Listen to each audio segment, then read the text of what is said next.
you. What happened?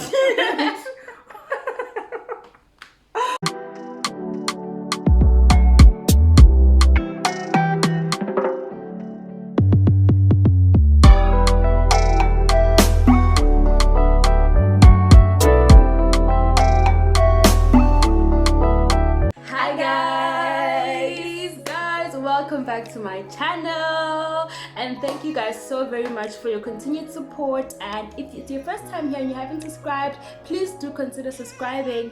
And you guys can see today I've got a lovely guest with me. We are continuing with the series called Honest Conversations, so this is one of the episodes there, and I've invited this beautiful lady over here. Please introduce yourself. Hi guys, my name is Abimola Olaogun, but you can call me Abby for Okay, short. that's I'm your from nickname. Nigeria. Welcome to this channel, Ma. Thank you. Guys, she's also got a YouTube channel. Please tell us your name, guys. Please do go check out her videos and subscribe, like, and share. It's a very beautiful channel. What's the name of your channel, Ma? It's Abimola Olaogun. Okay, I'll put down the link to her YouTube channel in the description box below. Please check it out, guys. I'll also put up like one of her videos on the top here, guys. Please do go watch it, okay? Thank you in advance. So today, guys, we are going to be talking about something which is kind of like common, right? We're actually going to be discussing, it's going to be very casual. We're going to talk about like things which affect young girls today, you know, things like social media, fitting in, depression, rejection, you know, all these kind of things, right? So we're just going to be chatting to you guys, and please guys, do not forget to like and share this video, okay? Are you ready, ma'am? Okay, so I've also got like just a few points on my phone. So if you see me looking down, it's only because I'm checking out those points. Okay. All right. So the first point is, how do you think like social media and society is actually affecting young girls today? Like, I know that some of these things, right, we see them to be a good thing because we get to learn a lot from like things like YouTube, Instagram, TikTok. You know, there's recipes and the schoolwork and all that. But how does it also have a negative effect on young girls today, especially young girls?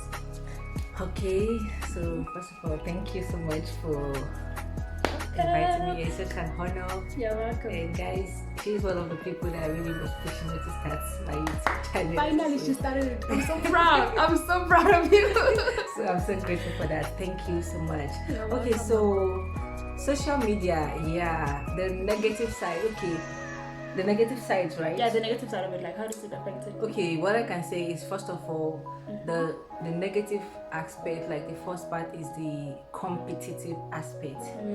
Because you know, I was going through a post today and it was like, you know, the social media is so full of people that are pretending to have what they do not have, and other people looking at what people are pretending to be and wishing to be like That's that, true. and they are depressed because I'm not having something like this, or I'm not having these bodies or anything. And one thing, like, social media has also kind of created a standard, like a distorted standard for people to meet up in terms of success, in terms of how you look, your body, Especially image, your That's image. true. And it's not That's always true, because someone comes, we see a flawless skin, flawless body, like everything is everything perfect. Skin is on point. And like in real life, your own skin can be better than theirs. Exactly, But then you are you know? depressed, you're like, No, you're trying to meet that. That is yeah. so true. So I feel like it's also the comparative, like when you compare, you start to compare. Some of these things are not real. Like, True. They are not real because people just put it there. There's a They lot of don't- filters lately. Yeah. Exactly. And now the filters not only like cover the skin and everything, also covers the real person. Yeah. People just show you who they want to be. Like, they're not obviously, no one is going to like that. post a bad part of themselves and put it there. You're only going to see the good aspects because they want you to believe like this is how I do. And I believe like the media has placed such a huge role in just when it comes to playing around with people's minds. The media is the best place to do that because you can just throw an image on the person and you keep seeing it and keep seeing it, and with time goes on you start to compare yourself with this thing.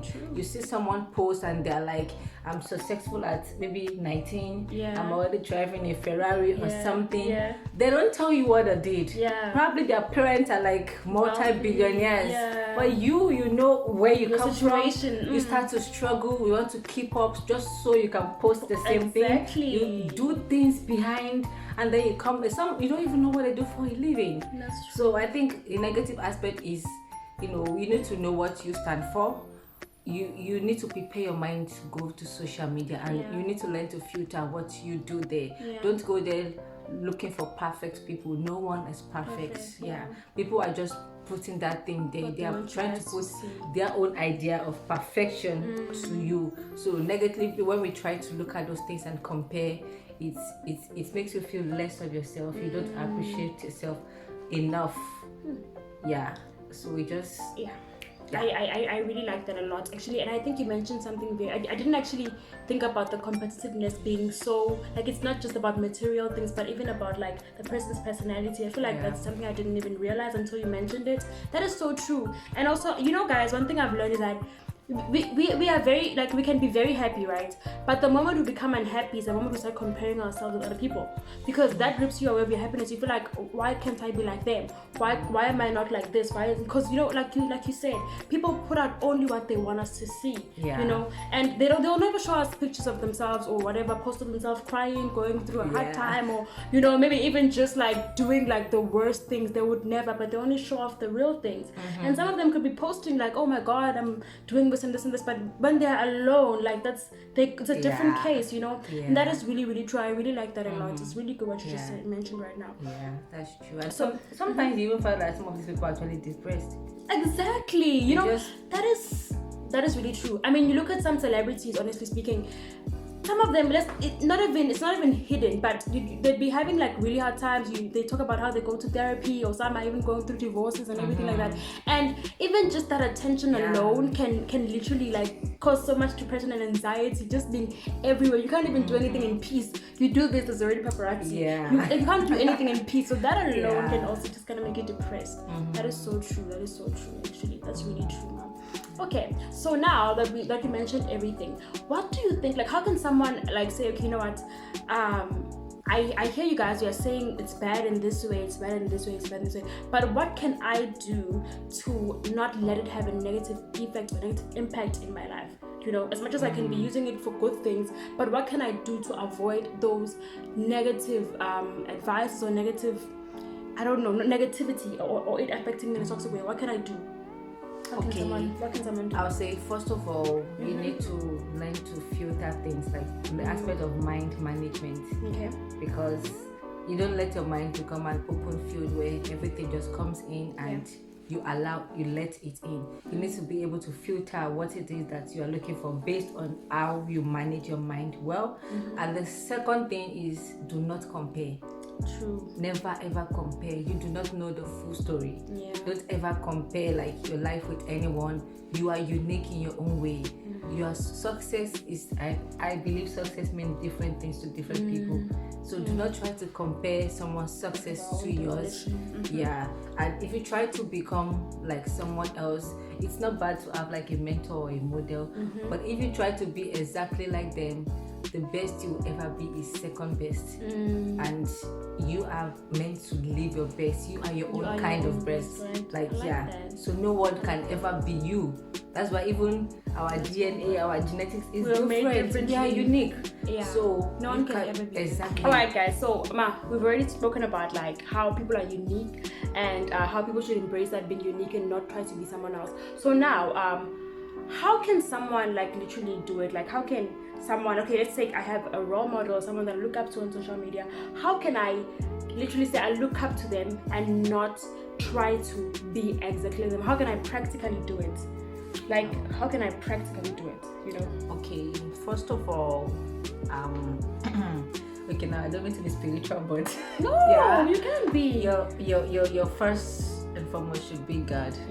That should be your first role model. And I think the basis for which someone should be your role model is someone that is totally submitted to God, someone that you can see God in their life.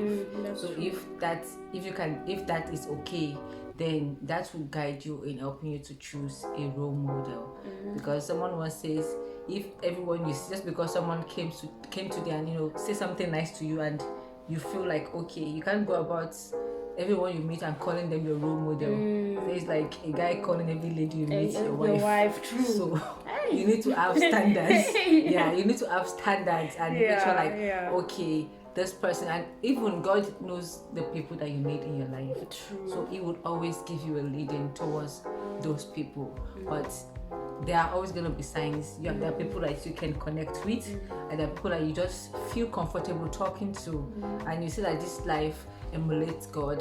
I see something and I need help in this aspect. Let's say someone, maybe you pray a lot. I see that about you, and I really need that in my life. So that aspect, I can come to you and then I'm able to talk to you. I'm comfortable with you. You can help me. So practically, let God be the standard in choosing your role model.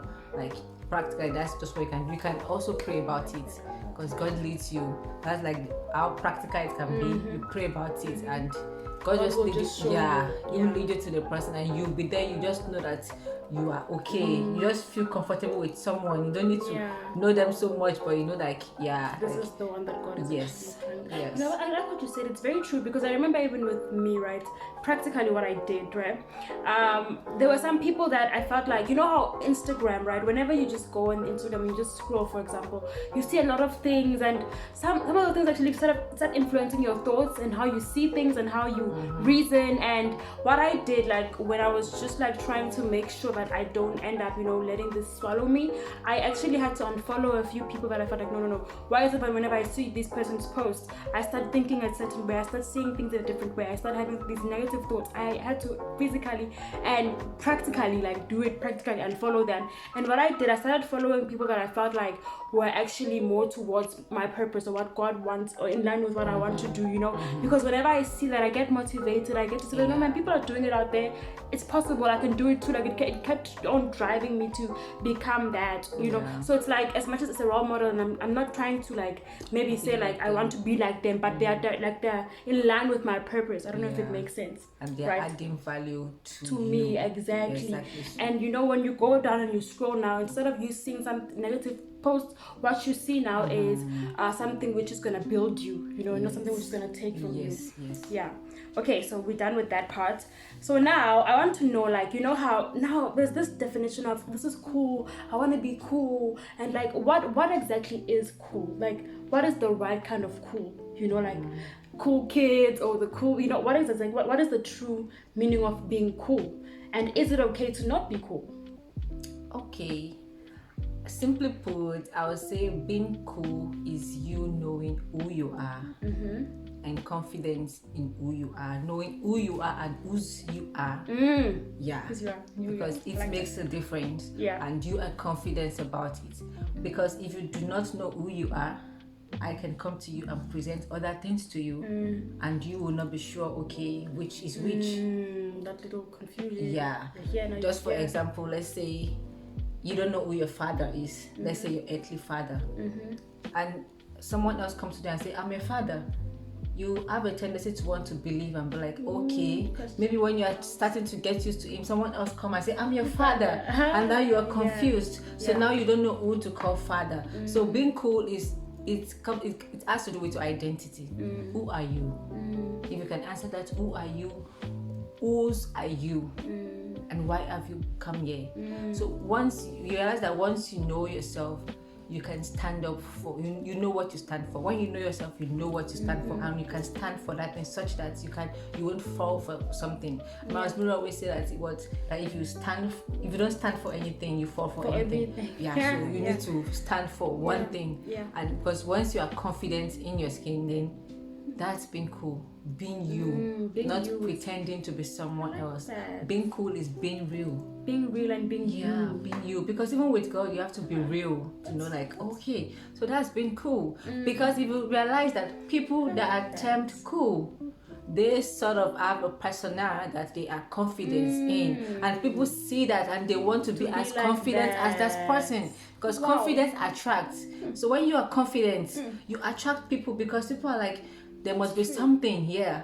So you want to be like that person because you think being like that person is going to build your own confidence. But no, that person is being themselves. They are shining because they are being the best version of themselves. Yeah. Now you want to lower yourself to be a substandard version of themselves. It's not going to work. So being cool is being you. yourself. Yeah. I be should real have with brought a yourself. notebook. You know, just guys just flowing. But I should have brought a notebook because, like, literally, you're also, whenever you say something, it literally sparks something in my mind. And I like what you said about being cool is being you.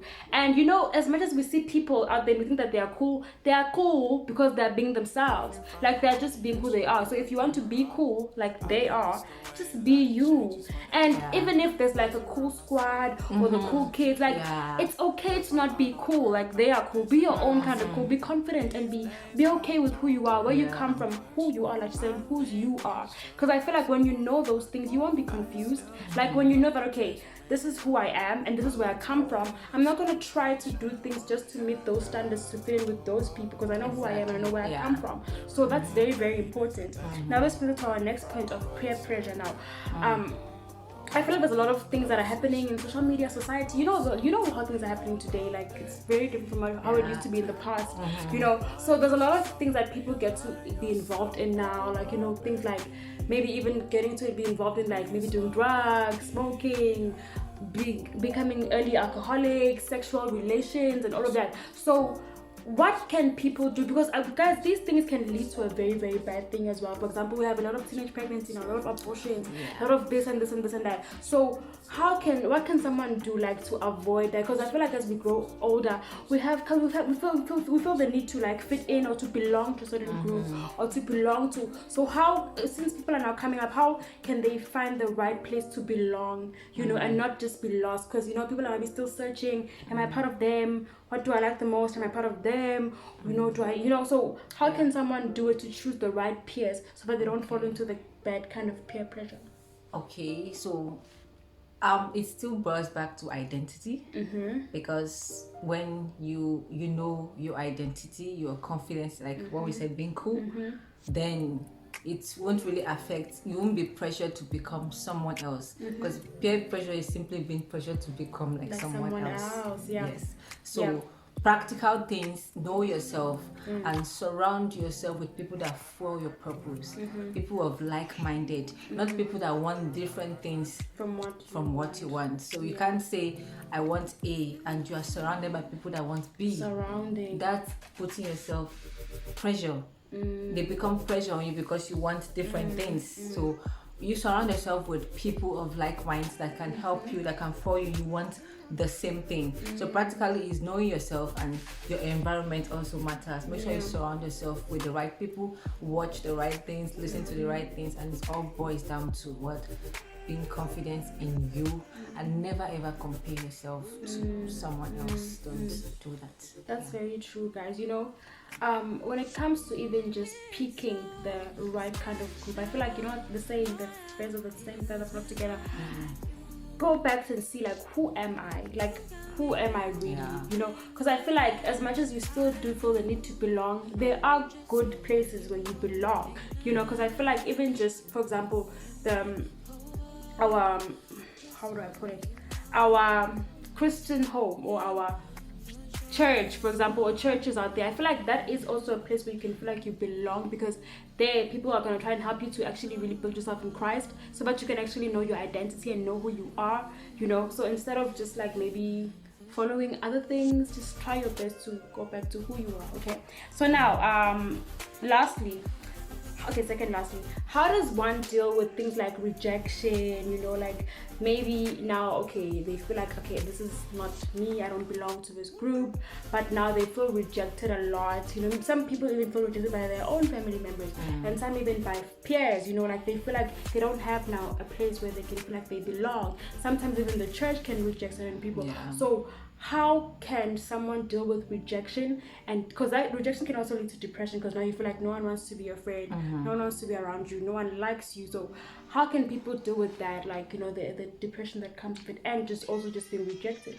Okay, I think that would go to understanding God's love for you. Yeah, because God is the only person that I can say will never reject you. Because even the Bible says, like, even a mother can forget a child that is still suckling from her breast, but I will never forget you. So that's like understanding God's love for you and living it out. So you have to make that your mindset, such that when you begin to walk in that mindset, even when someone rejects you, you see man's rejection as God's promotion. You'll be like, come on, someone. God. Wow, okay. You'll be like, yeah, God has better things in store for me. That is why it's not happening. Because sometimes I feel like the way things affect our feelings, it depends on the way our mind interprets what happens to us. That's why it's important that you feed your mind with the right thing. Once you have a good mind management, you fill your mind with the word of God. If someone rejects you, you won't be bothered. Because God's got me. Because when I listen to a man of God, like I'm like, it's like even when you go to a place, like maybe you are sacked from your place of work or something, you should go there rejoicing. Live there and be happy, like yes, I know God is about to promote me good. Or anything. If your friend rejects you, God has something better in store for you. You don't need to see it to believe it. So it all has to do with your mind. You need to program your mind. And also you can talk to someone. Like God didn't create us to live this life in isolation. You can't be an island. You can always talk to someone. But always know at the back of your mind, God is the only person that you can truly go to, and you need to understand His love and accept His love in your heart, and that way you will never go wrong. Like you'll never go wrong. I like that a lot, because what you said about accepting God's love, because God's love is always available. It's available for everyone. So whenever someone rejects you, just know that you know how it feels like to be rejected already. So don't reject God's love. I would also take it back to that, honestly speaking, because and you know what they say about when there's a dark friend of you, but God is our one friend that's always there. Even when there's no one, people have left you, people have done this to you, He's always there for you. So that's how you know that He's a real friend. Like He's never gonna leave you, even at your worst, even when you've done the worst, even when you've wronged Him so much, He's still there loving you. So I think when it comes to rejection, and maybe everyone, sometimes even your own family can reject you. Sometimes people like your siblings or anyone close to you can reject you. So it's okay. God is still there. I like what you said about that God is still there. Like He's never going to leave you. So yeah, I think that's all we had to talk about today. Unless you have something else to say, Ma? Oh no, it's just maybe on the aspect of the love of God. Like you said, like God's love is always available. It's like I give you a gift and it's up to you to open your eyes and accept it. And then also what you do with the gifts also matters. So you need to learn to accept God's love and walk in it and let it be a part of you. And also the way you interpret things should really change. Let it be influenced by the word of God. Even if this person rejects me, I'm like, it's okay, everything is working together for my good. That's what I always do. Everything, it didn't say every good thing is working for your good, or every pleasant thing, even the unpleasant one, the bad, everything is working for your good. So you need to see it that way. And also, just because she rejects you doesn't mean like she's your enemy or something. Every plan is according to the purpose of God. Every plan. So she might come tomorrow and need your help. Still open your heart and to continue to love and just be yourself. I like that a lot, Ma. So what's your closing remarks? Closing remark is just for you to be yourself. Like we can't overemphasize that just because be you. This whole thing always comes from being depressed, wanting to be like other people. Like you need to understand your own uniqueness and never compare. Like okay, let me share a short example. When I was going through alopecia a lot, I have sisters and I lost my hair. The more I compare myself with people that have hair, the more I cry and feel like something is wrong with me. So I needed to learn not to compare and see that. And every time you look at someone, you want to look at their hair, their eyebrow, and compare with yourself. You even go to the point of getting depressed. So all this thing, it comes from comparing. So don't ever compare yourself. Just work on being your own self. Like make yourself a priority. Don't compare. Because we are not here, we are not in this life to compete. We are here to help one another to become better person. So I like that a lot. Actually, you touched on something very important, and there was something that I just wanted us to talk about earlier, but you've already covered it a bit, about also just like your body. You know, a lot of people like, oh, I'm fat, I'm skinny, I'm this, I'm that, I don't have that, I don't have hips, I don't, you know, like we have been designed differently. We are so unique. Like what you said, embrace your uniqueness, because no one else is like you. No one else has that body that you have. No one else has that skin that you have. So don't compare yourself with others. And also what you touched upon right now about her alopecia story, please go check out she has a journey series on her channel. Check it out, guys. It's very, very, you'll learn a lot from that. She gets to talk about her whole story, so check it out. And you know, she was talking about how maybe she'd also see like, why don't I have hair because they have hair. So just don't compare yourself, because that really will make you feel so sad and so down. You know, accept what you have, embrace what you have, because no one else has been designed the way that you have been designed. Even if you have a mark that is bothering you so much, or the color of your skin or anything like that, just try to embrace it, because no one else has it, you know. Yeah, just be you, be yourself, and continue to shine. And something else, when you compare, it makes you feel ungrateful. You're not grateful for the little things. Maybe you are trying to celebrate your little success, and someone comes with something bigger, then you don't appreciate what you have. So when you compare, you do not appreciate anything. It's just like a lot, it just goes like that. Do not compare. It makes you be thankful for every little thing, even if it's a small thing. Like, be thankful, because like I read a story of like, if someone grew up isolated and you have just one hand, you will never see anything wrong with yourself until you see someone working with two hands. So just appreciate yourself. Know that you are unique and never compare. Yeah, I like that a lot, honestly speaking, guys. I think one thing you guys got from today is just be yourself. You are the best version of you. Don't try to fit into anybody. You are cool because you are you. Okay, so yes, guys, that is all for this video. Thank you guys so very much for watching. Continue to like, subscribe, and share. Okay, and subscribe to her channel too. Don't forget that. Okay, so yes, guys, I'll catch you guys on my next video. Thank you so very much for watching. Bye.